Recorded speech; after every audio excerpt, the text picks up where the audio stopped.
So one of the things I'd like to go over for the group, or excuse me, rather the individual scheduling project, is the material expediting log.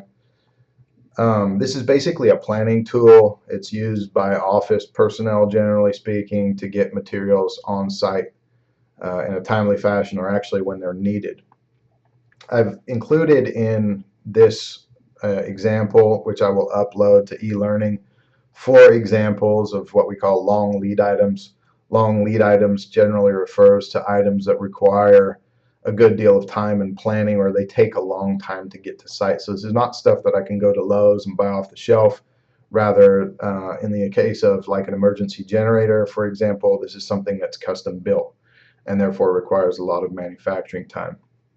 Just to give you an overview of the template here, I've got a column for material description.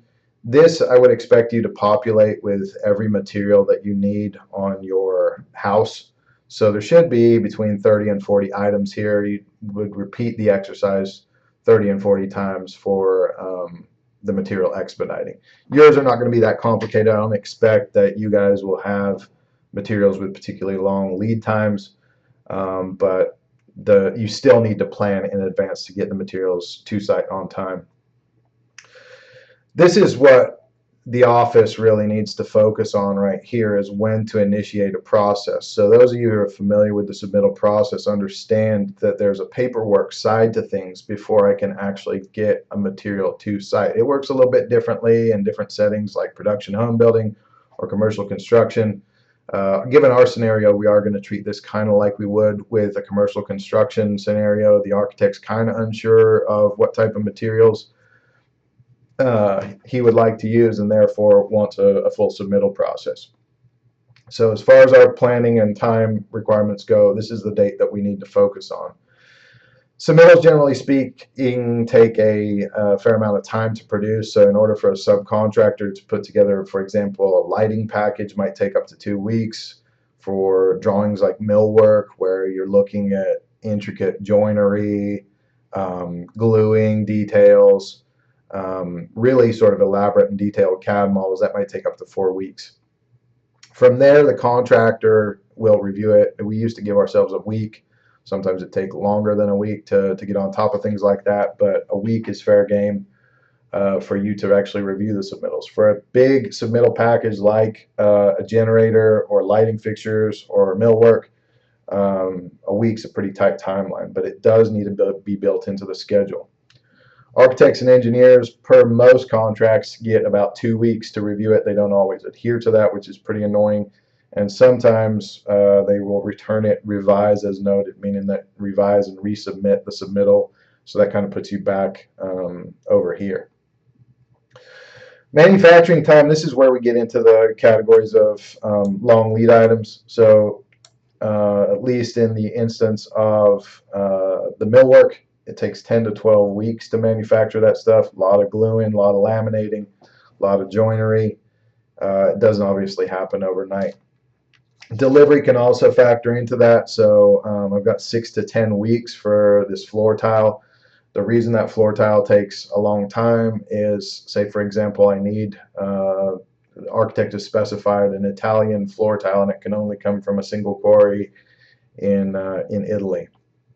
The 6 to 10 weeks for delivery basically would pertain to a slow boat crossing the ocean, and maybe the difference between 6 to 10 weeks depending on how much time that material spends in customs. I've built myself a week buffer into all of this process, and the week buffer can accommodate maybe some changes that the architect or engineer might put into the process, revise and resubmit, revise as noted. It gives me an additional time to boot back up that submittal and start the process over again.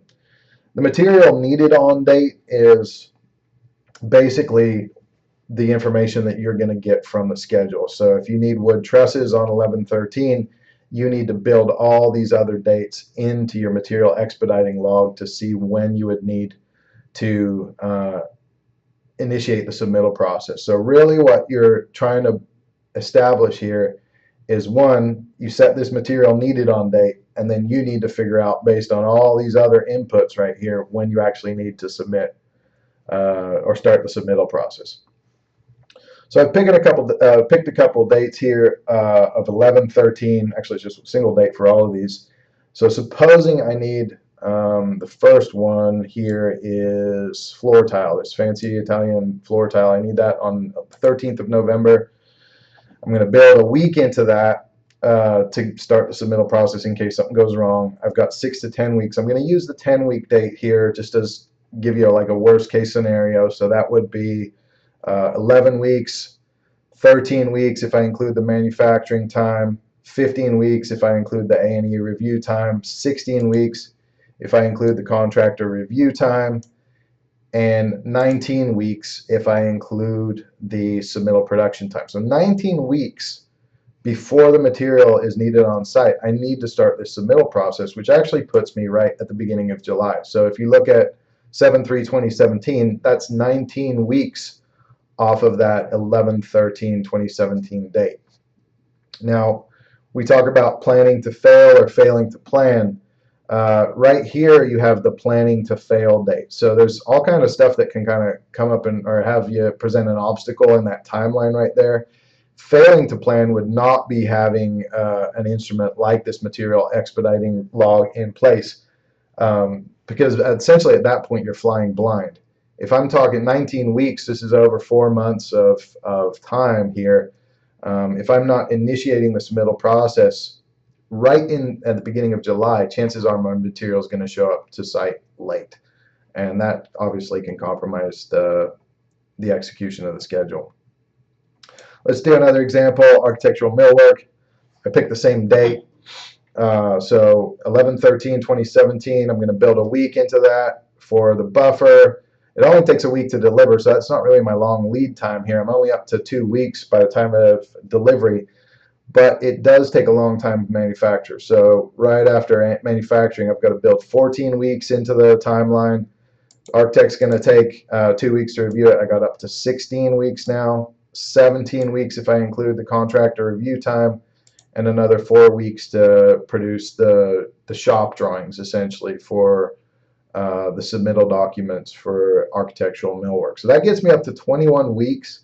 The drawings here are rather complicated in case you're wondering why that takes 4 weeks. A lot of CAD drawings go into architectural millwork, joining details, things of that nature. So 21 weeks, if I need the material on 11/13, I would have to initiate that process around the middle of June to be able to get that material on site for the middle of November. You may be asking what this released column is for. So after I receive architect and engineer approval, that way I can send that information to the vendor so that they can start manufacturing the product or whatever the case may be. So I can insert these dates right here if I want to, and it does help to facilitate the rest of this, the way these dates are built out. Let's look at the emergency generator. It's another example. Let's say 11/13 is when I need it. I'm going to build my buffer in there for a week. It only takes a week to deliver the thing, but it does take 16 weeks to manufacture. So I'm already up to 18 weeks of lead time considering the manufacturing. I'm going to build 2 more weeks in for the architect and engineer to review. It might not come back perfectly because it is a fairly intricate piece of equipment. That gets me up to 20 weeks, 21 if I include my own review, and 25 weeks if I include submittal production time. So submittal is just not sitting on my desk. I have to ask the subcontractor to initiate that process. All told, in this scenario, I've got 25 weeks of lead time, which would mean that in order to successfully get an emergency generator on site for the middle of November, I would need to initiate the submittal process by towards the end of May. And that's a lot of time. That's, we're getting close to 5 months at that point, maybe 6 months at that point. That's a lot of time built into a schedule. So in order to successfully get that generator on site on time, takes about 6 months worth of planning.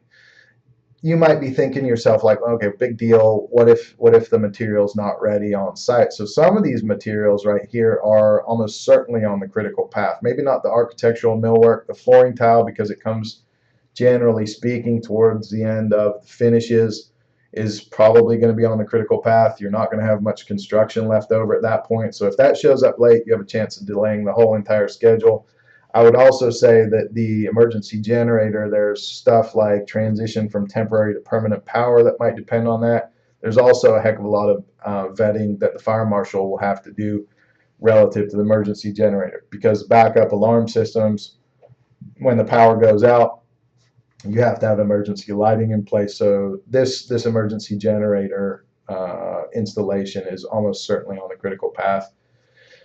Let's do light fixtures as final example. Light fixtures are maybe a little bit more relevant to what you'll be doing with your projects for the house, because the lead time is not extraordinarily long. Let's say I need it in November, same date, 11/13/2017. I'm going to build a 1 week buffer in there in case anything goes wrong. 2 weeks for time of delivery, so 1 week plus 1 week, 2 weeks. Only takes a week to manufacture, if it's not off the shelf already. So I'm just kind of building these times in here just in case. So I'm up to 3 weeks with manufacturing time, 5 weeks for the architect and engineer to review, 6 weeks for contractor review time, and let's say it takes 2 weeks to produce a submittal. So all told, it's only 8 weeks. It's 2 months, but 2 months is a lot of time. So I do need to know when to initiate this process in order to get the material on site at the right time. If I want to get light fixtures on site by 11/13, I have to start planning for it, or rather submitting the products toward the middle of September. If you guys have any more questions about the material expediting log, please shoot me an email. I will be uploading this template. I would expect you to populate it with your own materials and your own dates. So your materials, or your material needed on dates, are going to be generated by your schedule. And from there, you would need to tell me when you'd need to start the paperwork process. Again, you should have about 30 to 40 items in this material expediting log.